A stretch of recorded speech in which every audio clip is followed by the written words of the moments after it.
अब देखते हैं क्वेश्चन नंबर 49 क्या कह रहा है, if x plus 1 is a factor of this polynomial then find the value of a and b given that 2a minus 3b equal to 4। चलिए हमें एक तो ये इक्वेशन मिल जाएगा, और दूसरा जब इसमें देख रहे हैं कि कह रहा है कि x plus 1 is a factor of 2x cube plus का ax स्क्वायर प्लस का 2bx प्लस 1।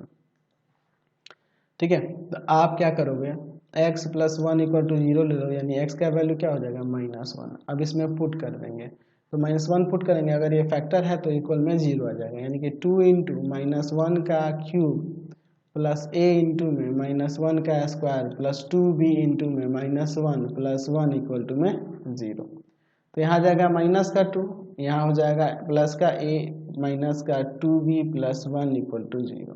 यहाँ से a minus 2b minus 1 equal to 0, ये जाकर उधर प्लस का हो जाएगा, तो a minus 2b equal to में 1। ये इक्वेशन हम लोग फर्स्ट ले लेते हैं, एंड हमारा दूसरा इक्वेशन आपके क्वेश्चन में दिया है 2a minus 3b equal to 4। इसको हम लोग इक्वेशन सेकेंड ले लेते हैं। तो इसमें आप मल्टीप्लाई कर दो 2 से और इसमें 1 से, ठीक है, कोई दिक्कत नहीं है, एक एक कोफिशिएंट सेम हो जाएंगे। तो multiply by 2 in equation first and multiply by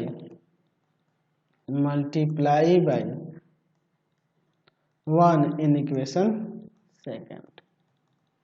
तो क्या हो जाएगा यहाँ पर 2a माइनस का 4b इक्वल टू में 2, और यहाँ हो जाएगा 2a माइनस का 3b इक्वल टू में 4। चलिए अब इसके बाद देखिए यहाँ पे साइन चेंज करता है, माइनस प्लस माइनस, ये आपका कट जाएगा यहाँ से, और यहाँ हो जाएगा आपका, यहाँ पर हो जाएगा आपका कितना, यहाँ हो जाएगा आपका माइनस का b, और इधर हो जाएगा आपका माइनस का 2। माइनस माइनस कर गया, b का वैल्यू क्या आ गया 2 आ गया। b का वैल्यू इक्वेशन फर्स्ट या सेकंड में पुट कर देते हैं, तो लिखते हैं putting the value of b in equation second. Equation second क्या है 2a minus 3b equal to में 4।